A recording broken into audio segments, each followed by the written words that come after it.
Hello. Oh my God, I'm so excited to be back, especially with this human right here. Um, I'm so happy because when I did my first podcast in 2020, I was working with Libby. She's my first coach ever. And I was like, okay, I really want to do this. There's like something that needs to be birthed out of this or coming out of me. And I wanted to like just put myself out there in a whole new way. And she's like, okay, you got to do this. We're doing this. And then I did. And then she's like, okay, but your first episode has to be your story. And I was like, what do you mean? I was like, okay, yeah, I'll share it. But I don't want to share the thing that like I felt most ashamed of. And the thing that I was still learning or working through forgiveness, self-forgiveness on my part. And it was cheating. And I was like, shit. Like I got divorced a couple years before that, 2 years before that, and I still hadn't fully processed that aspect of myself, my past. And working with you really helped me to do that. And you pushed me in this direction of like, this is what you have to start with. This is your story. Like this is the first episode of your podcast. I'm like, oh my God. And that was the first time ever I had said those words like, I cheated out loud on a public platform where a lot of people heard that first episode. And I was like, shit, now everyone knows, and I'm like the asshole. But, here we are 4 years later, and I'm like, people still probably think me of it as asshole, but that is okay. And it's so perfect that our first episode is about shame, and removing as much shame as we can and moving through it because there is also purpose and beauty with it. But how can we also remove it or work through it in a way that we realize we're not alone in it? And Libby and I have lots of stories to share, and I'm just so excited to get into it. Please, say a little bit about yourself and your story, or like whatever you want to share with us first, and then we'll get into it. Sure. I have just like, I just can't help my coaching brain turned on when you were sharing about that first episode and you like saying that out loud, and just curious, how did that feel? Like when you actually said it, even knowing that, I think it was like hundreds of listeners you had for that first episode. It was wild. Yeah, it was pretty crazy. Yeah, it was scary as hell because I knew my family would listen to it. I knew possibly my ex would listen to it, and a lot of people from my community. So, as you know, I am from the Indian community, and everyone somehow knows everyone. And even if they don't know you, they will all want to be up in your business. So, Yeah. I was like, okay, so for a long time, you know, I think especially after I left the divorce, yes, I left my marriage. It was really challenging and hard for me, but people like to point like, who's the bad guy? Who's the one who really fucked up here? And then for me to say that out loud and then also take a lot of the blame rather than recognizing that two people create that relationship. But I was willing in that moment to take that blame and sit with that and have a lot of people hate me. It took me years to also like really come through that, but I'm in such a better place. Sometimes I still do sit with the shame of it, and that's okay. But I move through it much more quickly. But it was scary as hell. Yeah. It was scary as hell. But I think it also gave, what was so cool was that it gave other people permission to be honest with themselves and their own shame, and that was, for me, that is worth everything. Like, Did I don't any care. part of you feel freed up a little bit when you said it on a platform like that? Yes. It's like the heaviness was lifted, and I'm like, people know this now, and that's that. Like I can't do anything about it, and I also don't want to. And whoever's not meant to be in my life will walk away, and whoever is, they're here to grow with me, and they're here to challenge themselves and look within themselves. So yeah, I felt a whole lot lighter, and I still do, because I don't want that. I don't want anything weighing over me like that, or having some sort of control over me. So like, say if, I don't know, my ex or any family members like who did know prior to me putting that out there use that information as like a power move or like some manipulative thing, like I just never want anyone to have that over me. I'd rather put it out there myself. Yeah. Oh my God. Beautiful. Yeah. That is so beautiful. And I'm glad I asked that question because it kind of helps frame like what we're about to talk about. Because first of all, I'm Libby Christensen. Hello, I am a coach and I help people move through those heavy blocks like what you're describing, whether it's shame or a really deeply held set of beliefs about oneself or how the world works. Um, any kind of subconscious belief that is running you now that's so old from forever ago. I'm really interested in sort of going in psychically, surgically, and removing those, like really pulling it out and looking at it and becoming friends with it and healing it so we can feel that just freedom that, okay, these big, clunky, heavy things aren't weighing me down or really they feel like a big wall or just like a heavy anchor, like it depends on what it is. When that's gone and out of the way and we own it as a part of who we are, like for you to own that this is part of my story and I did this. Of course, I'm not proud of it. Of course, I'm going to try with every ounce of my being to never hurt someone like that again. But to say, yeah, I did that. And so that fear that we all have that someone is saying that about us, when we can just claim it for ourselves, be like, yeah, I did cheat. That doesn't feel as scary. And then we're not living with that heaviness that takes so much of our energy. I always think of it as like when we're really ignoring a big thing or pushing that thing down, it's like a tear in our energy field that our life force is just like dripping out all day and we're not even aware of it because it's all that subconscious stuff. So, Yeah, go ahead. because you're right. Because I mean, at the end of the day, what ended up happening was I would always think about like, does that person know? Does this person know? Does that? But now it's like, hey, I put it out there. Everyone knows. Mm-hmm. Yeah. Yeah. So it is Yeah. an energy leak. Otherwise, Yeah. the secrets that we hold and that we give away our power to. Mm-hmm. Yeah. So I'm really interested in using like psychology, somatics, using the body, um, working with the unconscious, working on a behavioral level, mental, emotional level, so that we can free ourselves up to be who we really are, not these weird old lies and confusing things that happened to us once and living our life through that lens. Who are we now? And are we living from a place that's present and true? Or are we living from an old operating system that is keeping us really small?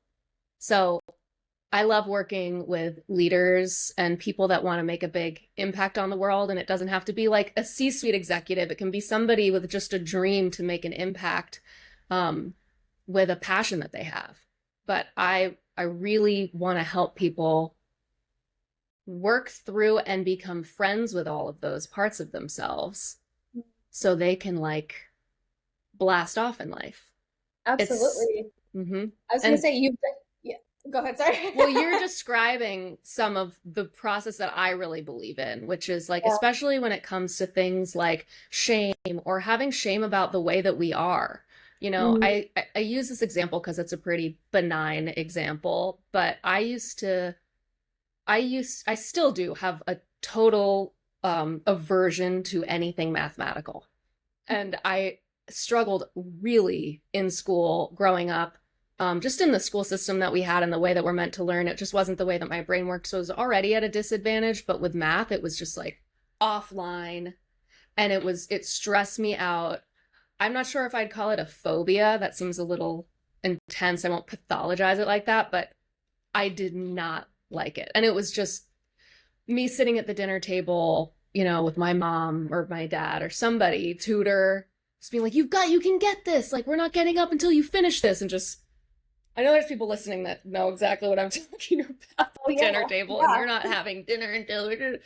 So, and I had a very horrific math teacher in 6th grade that I was very tainted by it. And so from that, I grew up to believe that I'm stupid and I'm really bad with numbers and math, and I would hide it all the time. Like if we were splitting a bill at a restaurant and someone would give me the job, I can of course split a bill at a restaurant. I can do that, but the anxiety I'd have about messing Mm-hmm. up and not doing it perfectly or um was just so scary to me. And it wasn't until I started my own coaching work with a coach that I was able to look at, oh my God, I'm really ashamed that I have the brain that I have that is more creative, relational, imaginative, really detail oriented when it comes to people, just not detail oriented with logistics and numbers. And I thought that there was something really wrong with me. So when I finally accepted that,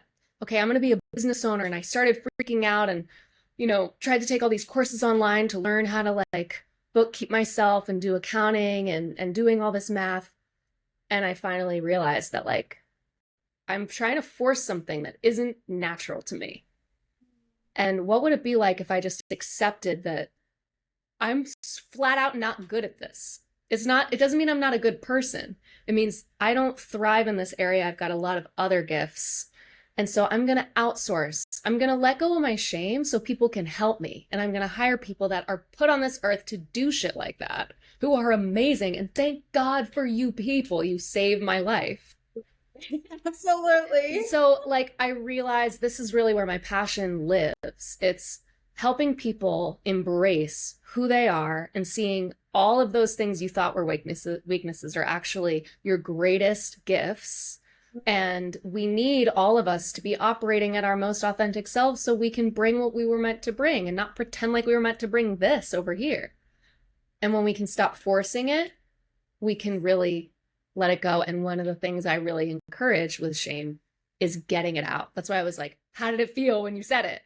Yeah, no, it was a huge relief, but also scary as fuck. Totally. Because Like, then you have to really look at it. And a lot of times we yeah, don't want to look at that. We want to hide that and shut it away forever. And yeah, like math is a benign thing, although it didn't feel that way growing up. It was really tough. But some of the bigger things that are really taboo by society, that we've yeah. talked about before, that can feel like, oof, if anybody knew that about me, they wouldn't Hmm. love me. I'd be unlovable if they found that out Yeah. about me. And we're going to reveal some of those things today. Mm-hmm. We're going to dish it out. That's right. So it was so great that you brought that up because even thinking about my own shame around cheating, I don't know if I would have fully been able to heal that part of myself that could trust myself again in relationships if Mm-hmm. I hadn't said it out loud. If I hadn't removed the shame from it and been like, oh yeah, no, I'm not that person.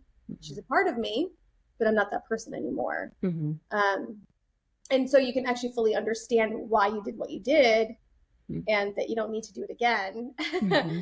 um, once you're able to heal that part of yourself. So yeah, I love that you brought that up too.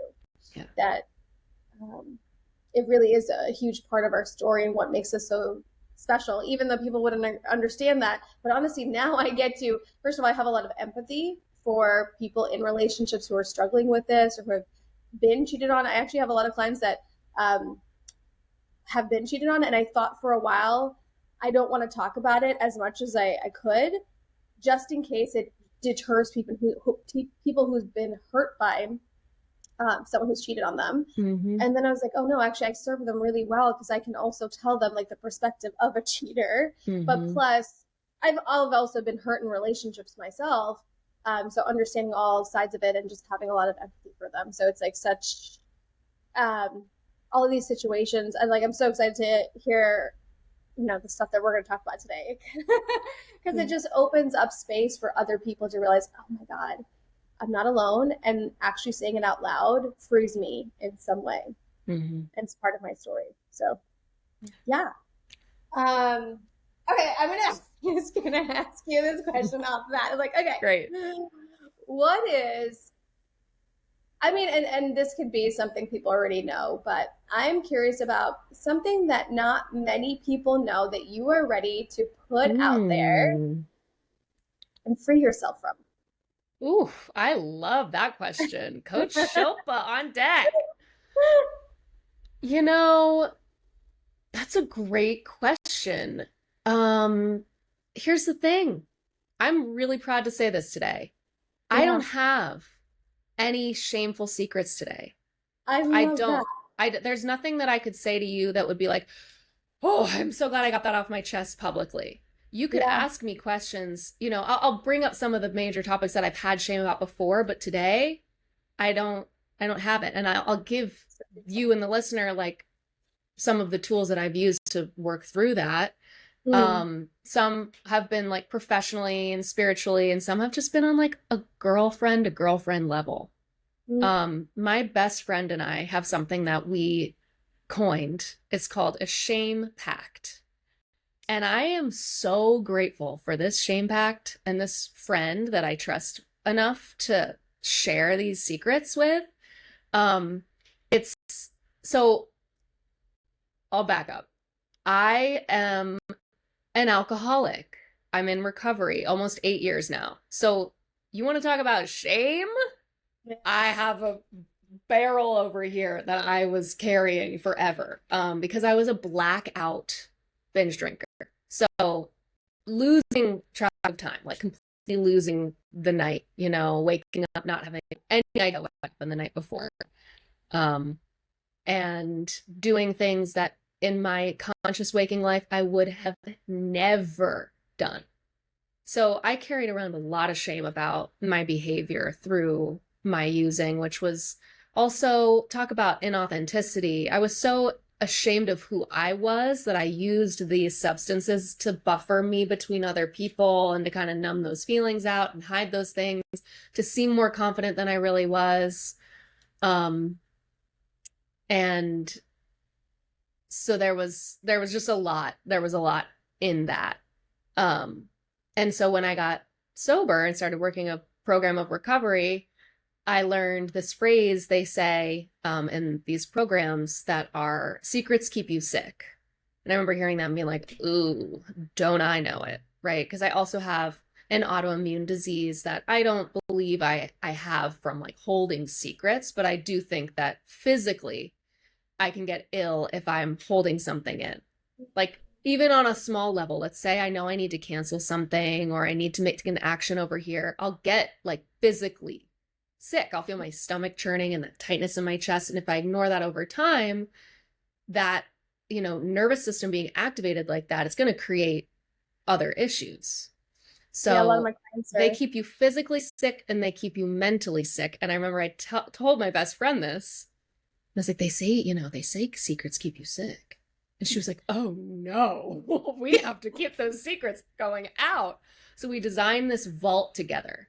And when we Mm, say, I have a shame pact for you, that means it's in the vault and we're not allowed to judge each other for saying it. mm, It's like this blanket we place over the conversation. And anytime there's even just a hint of, oh my God, like I just did this really weird thing, or I just like lied to this person for yeah. no reason, like even if it feels like a little minor thing, we'll get it out immediately. Or anything we feel we want to keep a secret. So, and if anyone has someone they trust that much, Yeah. um, I don't always recommend that it's like a partner, like a romantic partner. You can share all those things with your partner, of course, but someone that like isn't ever gonna bring that stuff back. Mm, Like it's just you said it and there it is, right? Um, it could be a mentor, a spiritual person. Anyway, we love the shame pact. So, that's yeah, so things that happened in my alcoholism, it's hard to think of exact examples of times because there were so many things. Um, but they usually revolved me like in a complete blackout and just embarrassing myself. And my autoimmune disease is, well, it was ulcerative colitis, found out recently it's actually Crohn's disease. Either way, it's a GI issue. So I would have nights where I'd be drinking and getting so messed up, and I'd be like shitting myself, right? Or like waking up the next morning with like, just like, I'm like, well, how did this happen? And so it was like, just, I would lose control and I'd be so embarrassed. And that was just like a horrible combination. Um, Things like that. And then shame in relationships, like I carried a little bit of shame when I had to end a relationship where I was engaged. Like it was very serious in public and people saw and they knew. And I carried this shame about, hurting someone like that and ending something like that and having everybody know. And so I can relate to So you on that level yeah, and really it's having so to work through that. Um, but it was, I realized too, a lot of these shameful things, especially when it involves other people, come from a deeper place mm, because guilt is I did something bad, and mhm, shame is I am bad. yeah. And so that shame that says that, it's pointing to other areas in my self that needs healing. Mm. And that could be like a belief about how I think I'm supposed to show up in the world and how I think I'm supposed to, Your um, perception. Hmm. my perception and how I'm supposed to be treating people and how you're Mm. supposed to break up with someone, right? Like it's just, there were a lot of shoulds happening. And Um, I'm curious, based off, since you brought that up, after you did walk away from that relationship, and I'm sure there was a lot of shame and fear all building up prior to you doing that. mhm. Was it as bad as you anticipated? Like the after effect of everything? And how did you move through that? You know, when I knew the relationship was over, there wasn't a lot in me while that was happening that I was thinking about other people because it was so all Mm-hmm. consuming. I was really only thinking about this person that we Mm-hmm. were, uncoupling or whatever.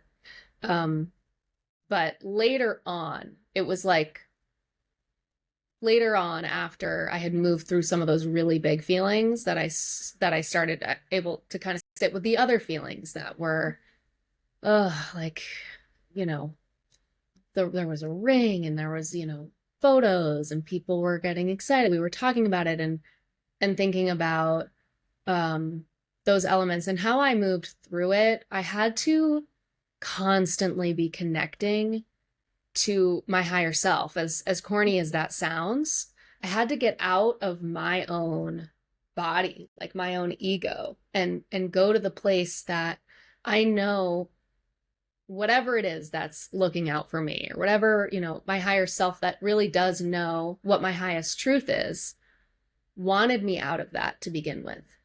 Yeah. Right? So I had to trust that was the right decision. I had to trust myself and my own wisdom that I was making the right decision and that this is part of life.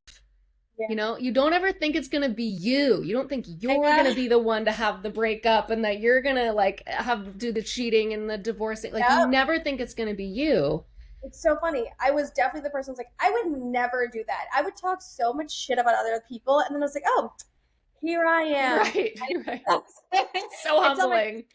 Yeah, I was like, I tell my clients all the time. It's like you get slapped in the face with humble pie, and God stuffs it down your throat. Like there's no way around it. And then you're meant to learn the lessons that you're meant to learn through that, and Mm-hmm. a whole lot of empathy, a whole lot of Yeah. empathy. And And truly, like how I moved through a lot of that is by saying exactly what I was thinking and what I was feeling yeah, so I could get it out of my body and so I could also hear myself because a lot of yeah, it was ridiculous.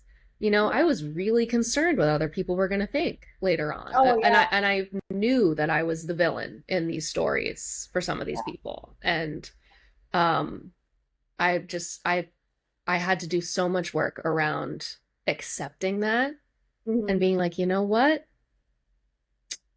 I get it. I get it. I really really get it." And I had to look at my part in it Yeah. and ask myself a lot of questions, and it ended up being, one of the most healing experiences for me after the fact.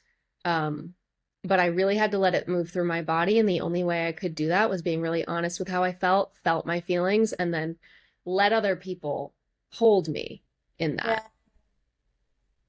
And that can be the most challenging part, is for you to be able to, because when you have that shame, you feel like you're going to be rejected by everyone or Mm-hmm. most people. And Mm-hmm. then, and honestly, yes, have people hold the space for you, but then also you learn how to hold it for yourself, like to Yes. hold yourself. Because I personally didn't have a lot of people who were, um, I mean, I had friends and stuff that like knew, and they were all about it. But when it came to, or like they were supportive, but when it came to family and stuff, it was really, we never spoke about it. It's not like, oh my God, like that must have been so hard, or like, so I'm so proud of you, like that's so brave.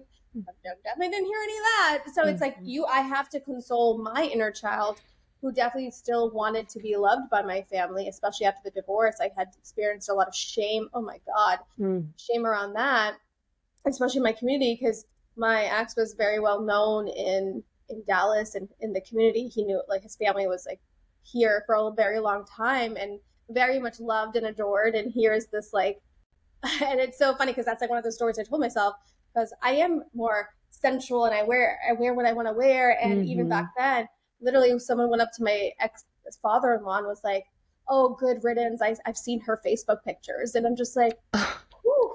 And that's like, and that hits at the core of a lot of my wounds, of my inner child wounds, of like, I don't belong anywhere. No, I'm not really lovable. I'm too much for people. So have to like sit through that, especially after a breakup or the label of like divorce, or walking away from a relationship that's like high profile or everyone knows you. It feels so lonely and embarrassing, and a lot of my clients are even seeing this for themselves or experiencing it for themselves when it comes to that label of divorced. Yeah. I'm just like, oh my God, it breaks my heart to hear that other people are still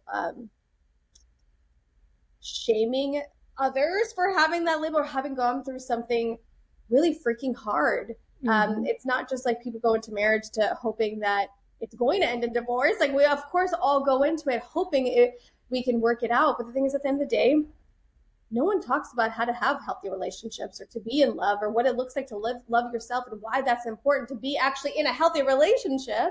So you find out by fucking up. Exactly. Some of us, that's how it goes. And even if we are taught, we're still gonna fuck up. Yeah. Right? At the end of the day, that is the human experience. Yes.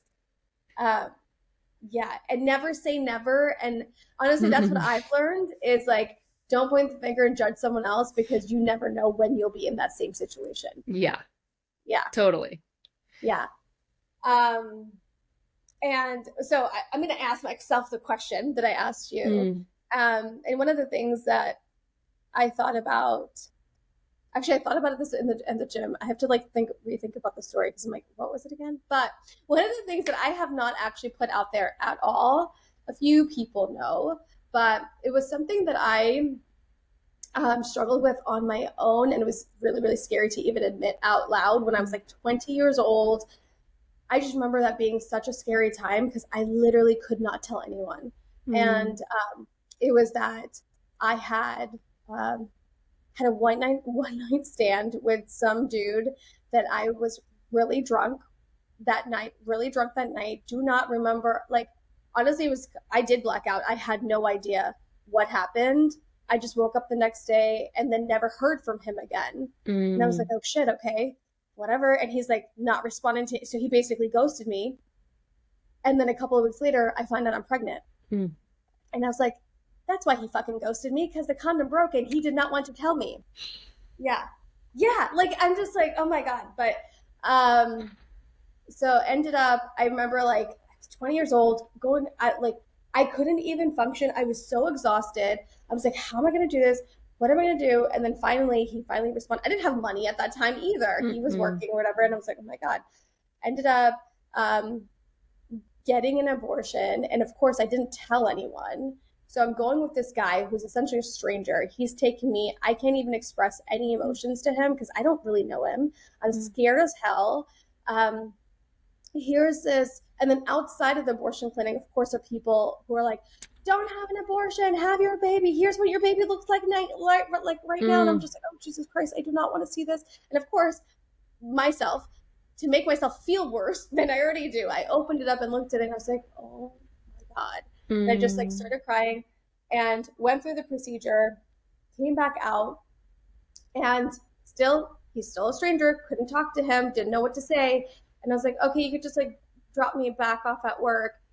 I laid in my car alone in the hot car in the backseat and just was by myself. Like, it's making me emotional. Like, even thinking about it, 'cause I'm like, oh my God, I can't believe I did that to myself. And I felt so alone. And that's when I'm just like, this topic to me is so important because we deserve to be loved through our hardest times. Yes. We deserve that.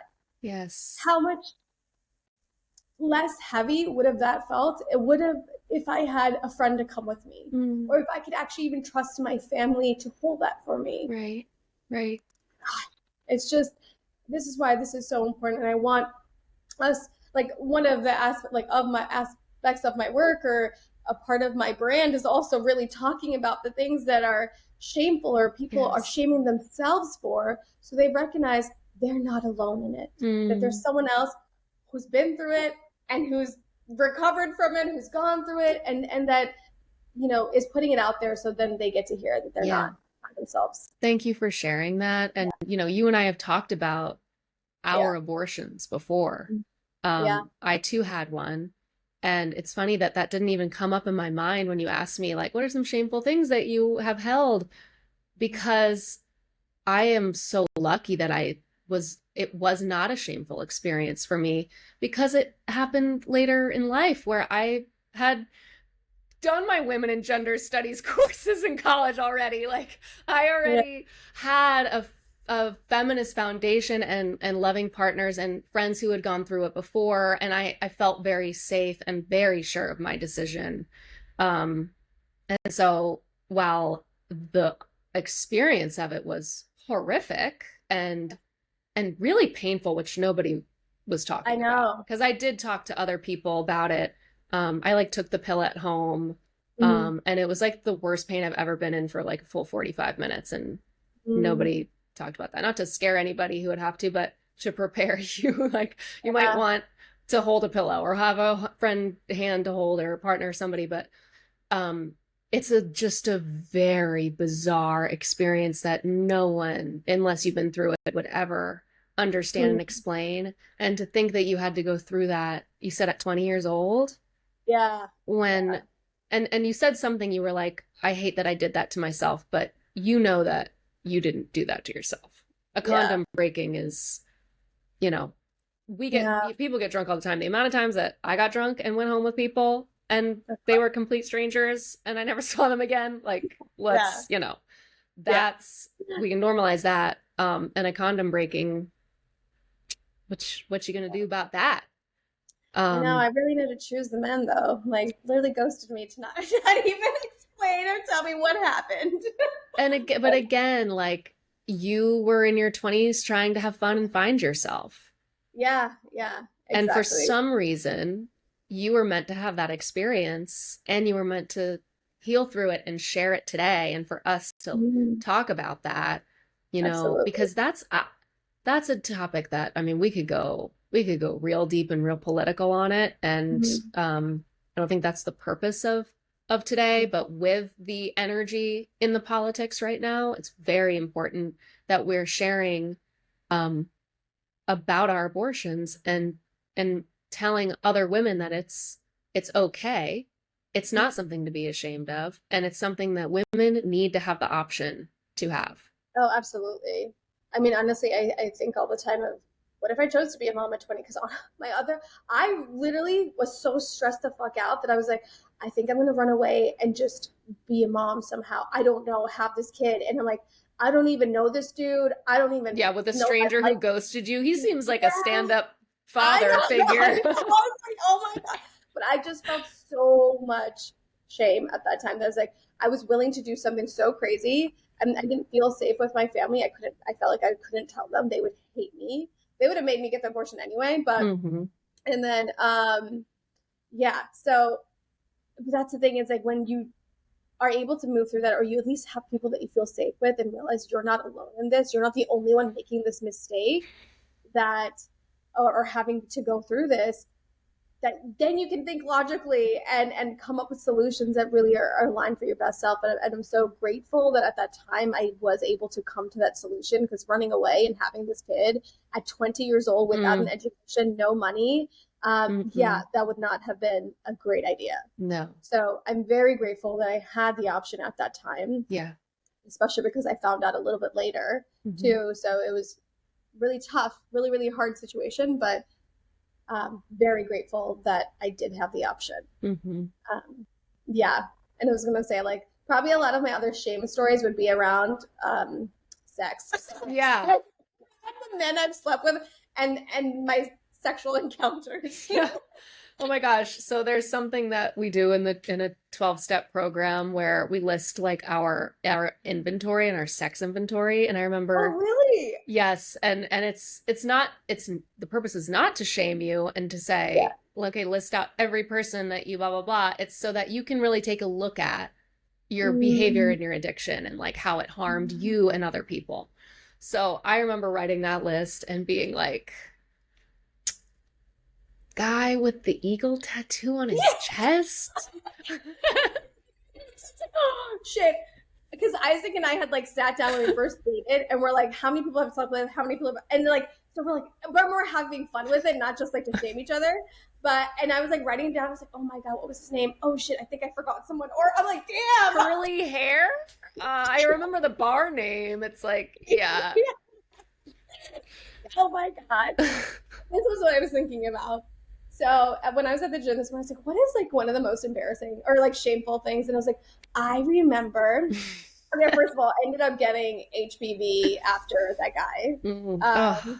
Yeah, so that's another wonderful thing. But thank goodness I'm fine. I was able to have a kid and all the things, but still, I was Yeah. definitely like, Guys out there oh listening, can we just get tested and wrap it up? yes, Can we just, exactly. yeah. And then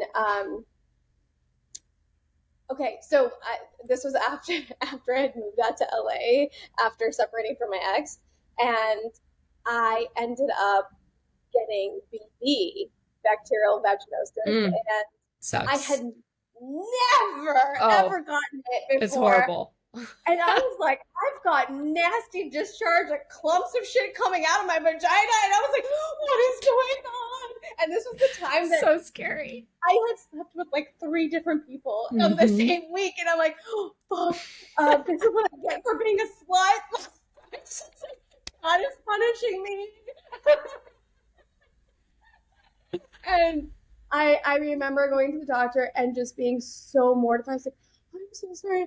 I don't even know how this happened or why this happened. I was like, of course you didn't know why it happened, how it happened. But and then my crazy ass. Okay, so this guy I had met in Germany was coming out to LA, and he was, first of all, oh my god, he like used me for money, used me to stay for a place for free. I was my poor self, my poor self. But anyway, and I ended up I was still so insecure at that time of like my value and who I am and what I offer. And he was hot, whatever. And I was like, hey, look, we're gonna have sex, but I was still on the medication for BB. Oh my god! I was I believe I'm sharing this story right I now. love that you're sharing this right now. This just speaks to your healing and like how, oh my gosh, you've really, this is bravery right here.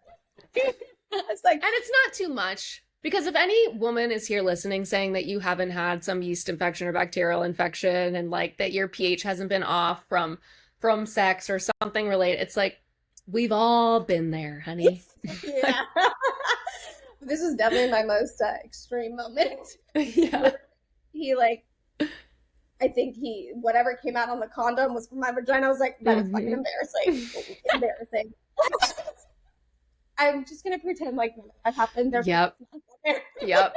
Yep.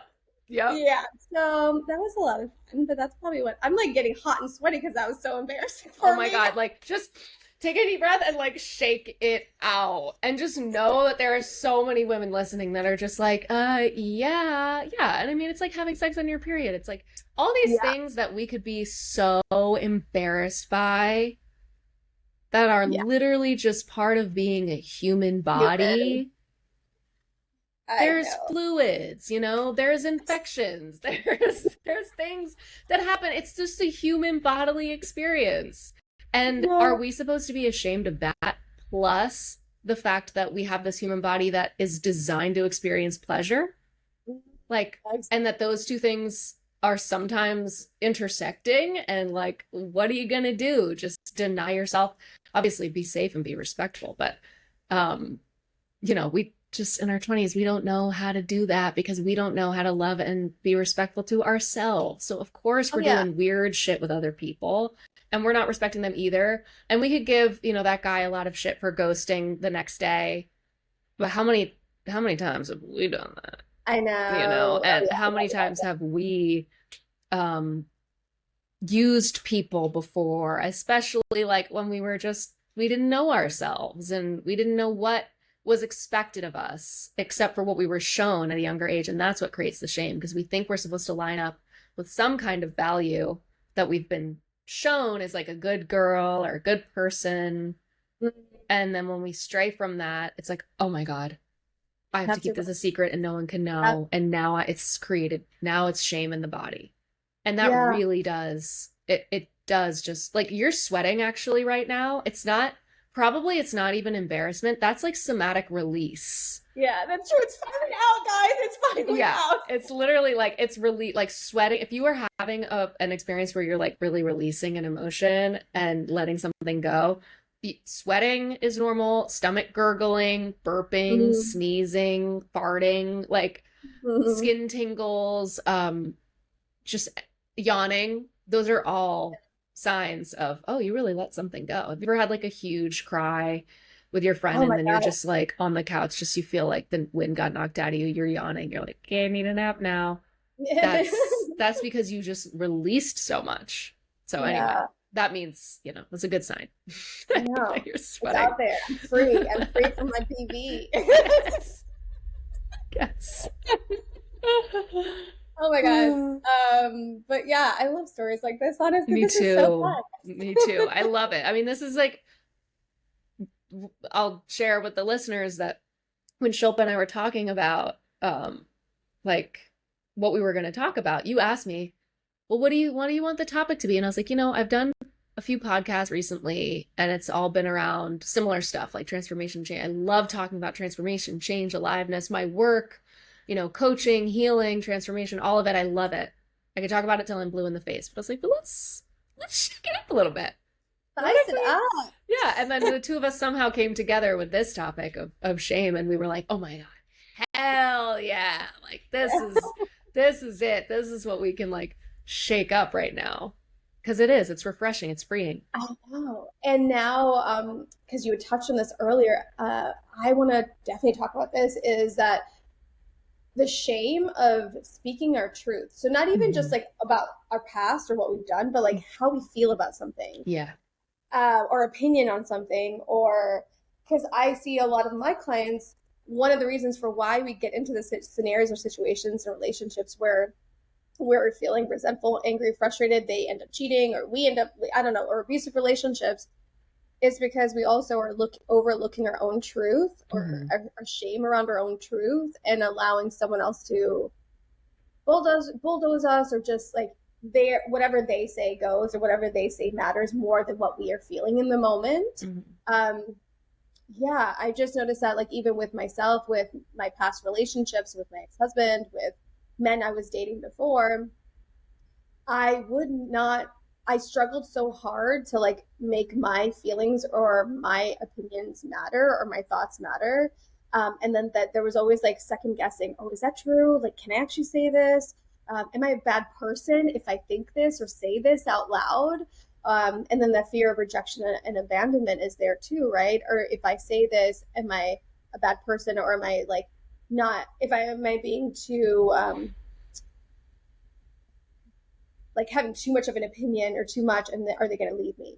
So just as it, when it comes to like shame, right, of like me sleeping with too many people or me having an abortion or me cheating, am I, is, are the actions, are my actions too much and like too unforgivable to be accepted or to be Hmm. loved? um so I find this like just a common pattern.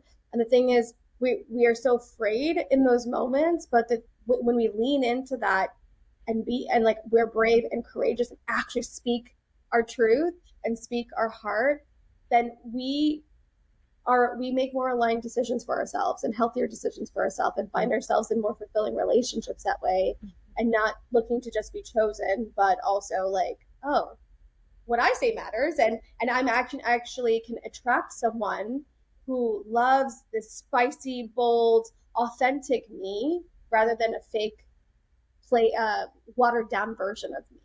Yeah.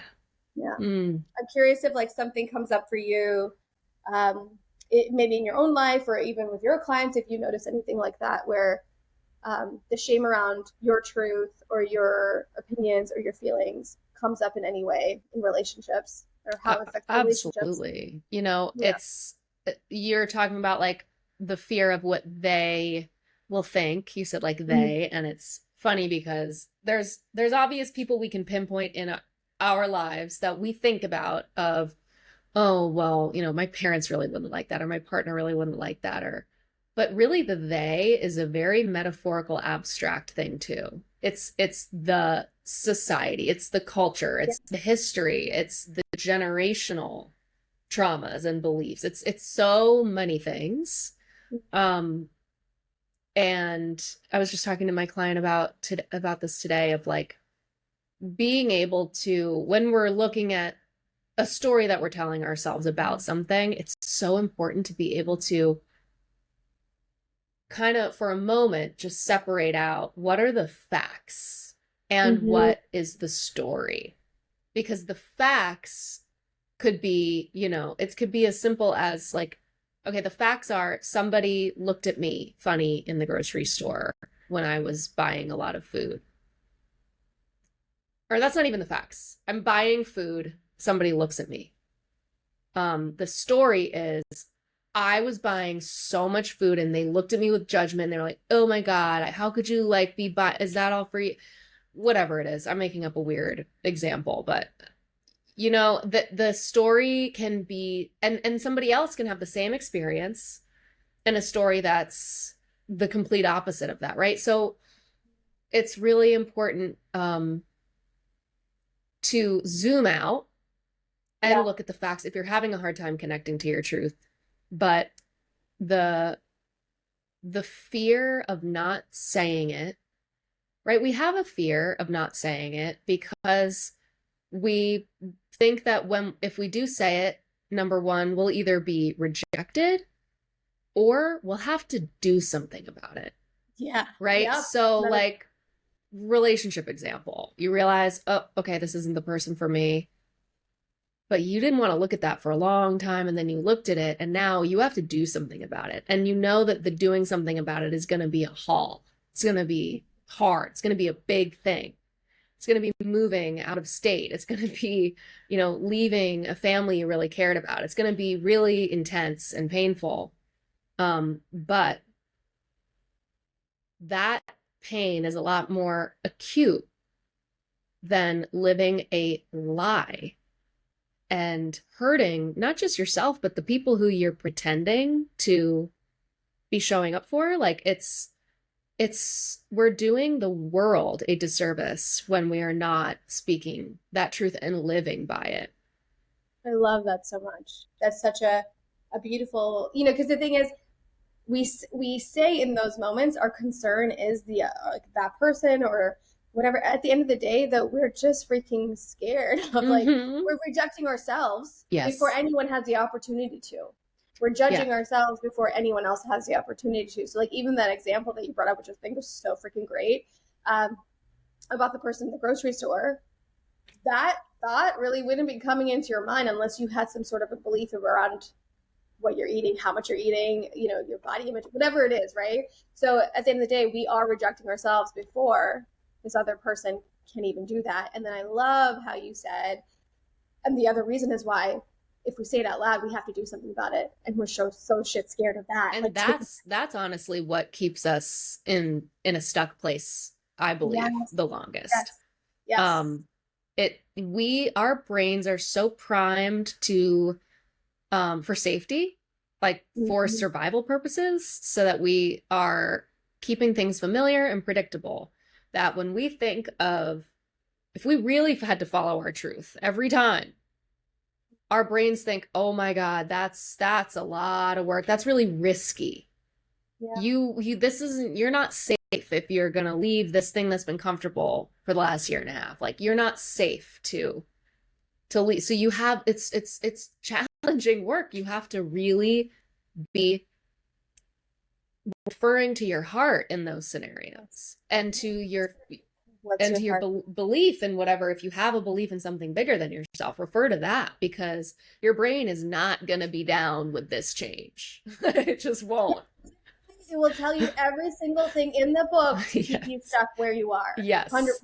Yep. And you won't And even realize, you're like, what's true? What's not true? But if you're constantly like this, like, what part of my brain is like actually telling me the truth right now? Then mm-hmm. you know you're too much in your mind. You need to get into your body. Yes. Yeah. Yes. So it's like living your truth. When I see people who are just so authentic, I just have so much respect for them, because I Mm-hmm. know that was not easy. Yeah. And maybe there's an element of that person who's always sort of beat to their own drum, and but you worked to get yourself there. Mm-hmm. And Oh, that is really admirable. It's what I'm looking for now in my yeah. relationships with Mm-hmm. people. It's why I love you so Mm-hmm. much, because you're just like, I you're love gonna you too. say it, I and love I love that. you. And you're, you're brave, and things that you want in your career, like, as we all do, we're like, oh, I really want that, but like, and then you're just like, fuck it, and I watch you just jump off the cliff, and I'm just like, yeah. Yeah. That's I came back to you at that time of like, dude, I don't know who I am. I'm like Mhm. 50 pounds heavier. I don't recognize myself. I'm miserable being at home with my daughter. I love my daughter. Do I want to be a Mhm. stay-at-home mom? No. I was like, Yeah. I don't feel like I'm living my truth or my purpose right now. And you were literally like, it's time. It's fucking time Mhm. to do the thing that you talked about a couple of years ago. I was like, okay, fuck. Yes. Yes. And I didn't have money like at that time. It was a big struggle, and I'm so scary to not only invest in you at that time. Invest It in was yourself. but yeah, Yeah. exactly. It was really an investment in myself. But at that time, I was Mhm. like, oh, can I do this? Can I invest in her? Mhm. But it's a really investment in myself, and it was honestly the best thing I could have done for myself at that Mhm. time. Because look at where I am. I'm literally living my dream career, like doing my dream work, Yeah, and I'm you like, are. I'm seeing it work. I like my clients are seeing real life results all the time. And I'm just like, I'm fucking good at this. Yes, you are. I Yes. was made for this. And it's like, I tell Libby all the time, I was like, I cannot thank you enough for the times that you've been in my life. Like when I've reached out to you, and like, and I tell you this every time if I can talk to you, is that I still have that vision that you walked me through, that visualization you walked me through 5 years ago of my 5 year vision and for my life. And next year is the 5th year. And I'm like, I told you I'm like living in this place and whatever. We're making it fucking happen. I don't care what. Yeah, we're gonna move next year. So yeah, we're making it happen. So I'm like, I don't care. It's my 5th year. I told Libby I'm fucking doing it. Yes. Yes. That's why that is like, I mean, first of all, we have a very genuine connection, and having someone who really sees you, like, Yeah. that is such a uh wow, I can't find the word for this, but it's a real like bump up, for Yeah. a step up, for us who want to move forward and want to go to the next level. But that's why I love coaching so much, because that's like what we do. It's like we see people really well, like as they are, and and we can hear in their voice. And that's why, like, if someone doesn't feel like they're not ready to invest in themselves with coaching, if you have a really good friend who's a good listener, and you can just say, I really want to find my truth on this, but I can't hear myself, can I just tell you what I'm feeling, tell you this story, and you just listen for what you think? Like, and people can hear that when it's not their own. So for a coach to be able to show you that and hold your hand through great transformation, it's just like, it's so helpful, because like I said, our brains are going to put up every defense, and if you don't have the tools against that, then the brain is going to win, and you're going to stay in the same place. And I'm not saying coaching is always the answer for that. There's a ton of different healing modalities. There's self-help work. People can just go for it and just, use conjure up all their strength and bravery. And there's so many different ways to go about it. But that's why I love coaching so much, because it really sees the person as they are, which is as this full potential, not Yes. where you are in life in this moment. They don't see the stuck you. Good coaches don't. Yes. And that's the coolest thing is like they pull you out of your mind of like, oh, limited options or limited Mm-hmm. solutions. Like, no, girl, you can't see the rest of this. There's this whole thing. And Mm-hmm. we help other people see that. And even my coaches help me see that too. And you help me see Yes. that time. Of like, you're not really stuck. You're not Mm-hmm. lost. You don't have to be in this situation, but you do have to be brave. Yeah. That is the thing. You do have Yeah. to be brave. But like you said, your brain will come up with every excuse, thing, reason for why you can't do something. That's why it's so supportive to have someone outside of you that you trust and Mm-hmm. honestly that you're paying. Okay, because I'm going to Yeah. bring the story up because my husband, there's only so much like my husband could hear about my business or like, Oh, um, right. yeah, or my shit like that. It's not his world, Yes. right? And if I'm constantly bringing things to him because there was a point where he had said he had like not given me the answer that I wanted or didn't help me in the way that I wanted. And he's like, well, I don't really want to talk about this or I don't want to do this. And I was just like, what the fuck? You know, I was like, how could you not? And then I was like, oh, this is why you pay people to help you with this. Yeah. And honestly, for someone like myself who used to have a burden complex, like I didn't want to be a Mm-hmm. burden to other people. I wanted to be the strong one. I wanted to be the lone wolf. I didn't want, Yeah. for me, I really, in the beginning, I had to pay someone to get Mm-hmm. the real help and use them the way I want to because I hadn't learned yet how to ask and how to Yes. receive help from the Yes. people that I loved. I didn't want to bother them with my stuff. So paying freed that up for like, all right, well, this is their literal job. So I'm going to lay it all out.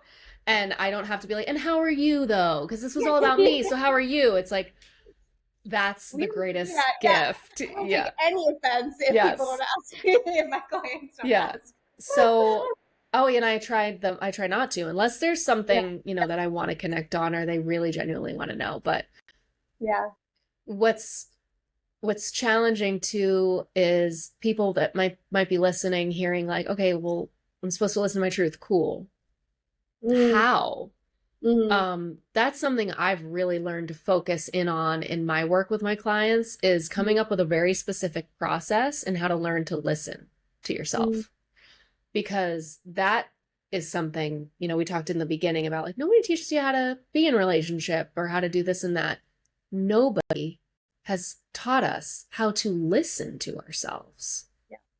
And that is invaluable. Like if you can learn to listen to yourself and your voice and your intuitive hits and your gut and your body, that's it. That's period, the end, your compass for life. All you need, that is honestly. all you need. Yeah. Absolutely. So I'm really passionate about teaching people how to learn to do that because 100%. once you figure that out, you're literally set. You're set for life. Yeah. You can go run and do all the things that you want to dream of doing and manifest every little thing that you want to do. Yes. 100%. Yeah, because that's a big part of I started integrating that too of like working with your body because our body holds a lot of wisdom. So yeah, 100%. Like being able to listen to ourselves is you don't want to, and that's the thing is I don't know if people think I'm curious about this if people think like your coach will have all the answers for you. No, we help you get to your answers that's right for your life and for your purpose and your soul. Honestly, I think this is such a spiritual experience for us to be here that we will always guide you back. At least me and Libby are like that. I don't know about everyone out there, but always guide you back to your truth and to your calling and to what's right for you. Yeah, exactly. Yeah. And a coach who helps lead you into your own wisdom can have tons of knowledge and experience and a bunch of processes that help get you closer into your heart. But when it comes to like knowing what's best for you, you're the only one that knows that. And that's a lot of pressure to feel, right? A lot of times we don't want to be the ones to know. We want to refer to our mom and be like, well, what do you think? Or our sister, well, should I wear this? Yeah. And why would they know? Yeah. Yeah. I mean, who the hell are they to know? I know, that's the thing. It's like, at least in my family, we've been trained to believe that they know. Yep. They know best. Yeah. I know, and that's the thing. Is like, I'm raising a 2-year-old now, and I see her personality and her own wisdom. Like, she is so intuitive. She knows what she wants. She knows what she doesn't want. She'll Mhm. freaking let you know.